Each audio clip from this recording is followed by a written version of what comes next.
Prophet Muhammad ﷺ, because he was the last of the prophets of Allah to come, he gave descriptions of Dajjal which were so precise, it is as if we could see him before us, because there was none to come after him. So he had to leave us with a clarity which none of the prophets before were required to do, or if they did, their messages became so garbled after their times that we can't find this kind of clarity in any of the existing scriptures. Prophet Muhammad ﷺ used to refer to him as Al-A'war, one who was blind in one eye. And he described in more detail that his right eye will be like a floating grape, shaking in his head, not in a fixed position. That will be his blind eye. His left eye will also be defective. It will have a thick film, opaque, like that of a fingernail, and it will be green in color, like green glass, and it will be bulging. This is how the Prophet ﷺ described the left eye, the eye which could see of Dajjal.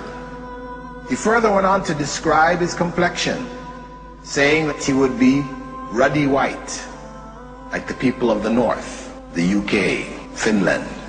Very white, so much so that their skin has a red tinge to it. And his forehead will be prominent, protruding, and his neck wide.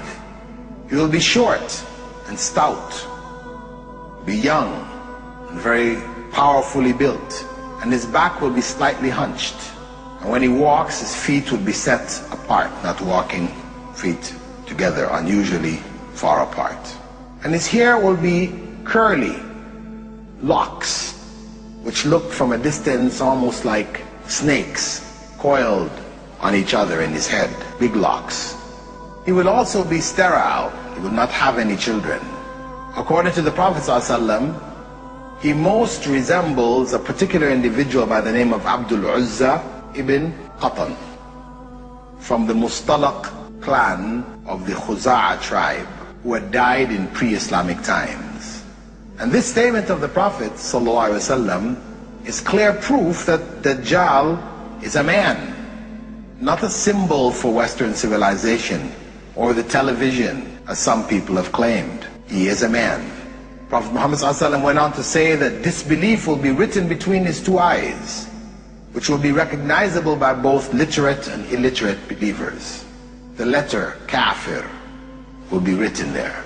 The fact that only Muslims and the believers will be able to recognize it, this doesn't mean that it is symbolic.